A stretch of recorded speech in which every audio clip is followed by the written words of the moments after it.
We're going to turn to you now. Is it Teanna? Yes. Welcome. Doig nisa. Aygadim Majagalee llwa xim niskatni. Gidwin xil gwilwitgwi. Good morning. My name is Teanna Ducharme. My traditional name is Aygadim Majagalee, and I come from the Nisga'a Nation, from the community of Gidwin Xilk. And today I am representing the riding of Skeena-Bulkley Valley. Matriarchs, respected guests, fellow sisters, I stand before you not only as a daughter of the vote, but as a sister in solidarity as well.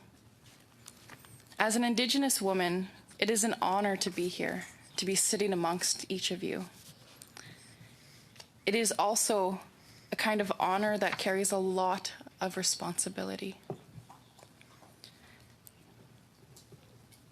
Responsibility not only to my people, but to my community, to fellow Indigenous peoples, to fellow Canadians, and to this land.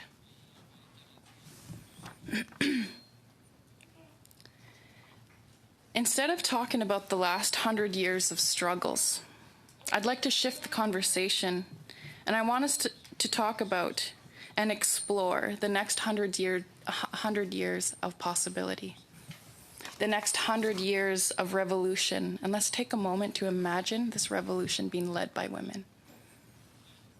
I envision a Canada that respects and honors the voices of all Canadians as equals, as partners. I envision a Canada that protects our women, that stands up for our women. I envision a Canada that is fierce in its leadership and shows just how much every person is equal.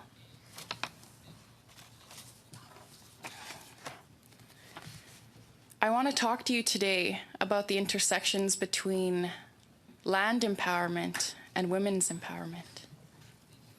It is a theory that I've sort of been developing over the last few years as I started to question as to why there was so much violence happening to our women. How come there was so much violence happening in my community? And when I looked out and I started to observe, I seen all of the destruction that was happening to our land. And as you know, the land is a female entity. She is our mother, the earth.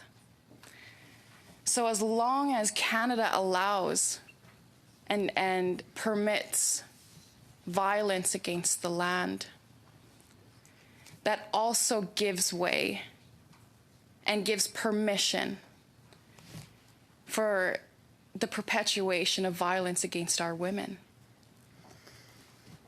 We need to learn how to protect the earth, because when we protect the earth, we also protect our women. One fierce way that Canada can ensure that we are honoring not only the rights of Indigenous peoples, but also the rights of the land, is by honoring the United Nations Declaration on the Rights of Indigenous Peoples.